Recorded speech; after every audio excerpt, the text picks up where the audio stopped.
अस्सलामुअलैकुम भाई, मेरे 5 बच्चे ना ते सारिया तो बड़ा बच्चा ये मेरा मजदूर बच्चा है।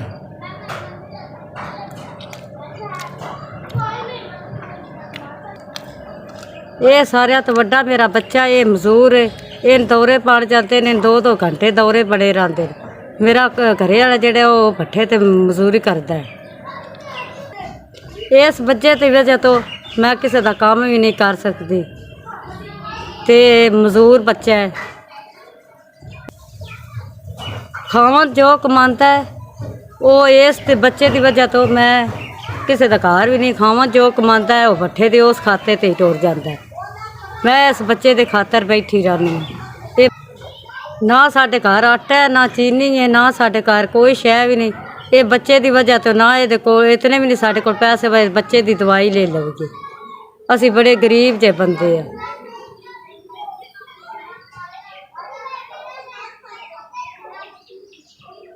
छड़ के भी नहीं जा सकती। मैं माँ आ ना, इतने भी कोल नहीं पैसे जड़िए दी दवाई लै आ। 2 3 4 5 6।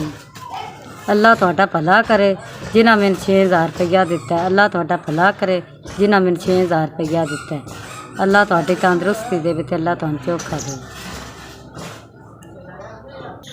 शाला जीवते रहो। मैं अपने बच्चे की दवाई तो बड़ी मजबूर हाँ। अल्लाह तुहाडी जिंदगी करे ते अल्लाह तुहानू तंदुरुस्त दे। शाला जीवते रहो। अल्लाह तुहाडी जिंदगी करे ते अल्लाह तुहाडी चोखा दे। ते मैं बड़ी मजबूर हाँ। तुहाडा 6000 रुपया दिता कबूल करे। अल्लाह तुहानू तंदुरुस्ती देवे ते अल्लाह तुहानू चोखा देवे ते अल्लाह तुहानू इतना क देवे जितना न्याय विच पानी। अल्लाह तुहाडा ना कि इतना क देवे जितना न्याय विच पानी। मैं अपने बच्चे की दवाई लवां दी 4 ध्याड़े सौखे लाग जाते ते अल्लाह तुहानू चोखा देवे ते अल्लाह तुहानू तंदुरुस्ती देवे। चलो मैं भी कदांगो जान जोगी नहीं। 2-2 घंटे मेरा बच्चा बीमार रहा रहा, दौरे बनते सो ते अल्लाह तुहानू चोखा देवे ते अल्लाह तुहानू तंदुरुस्ती देवे।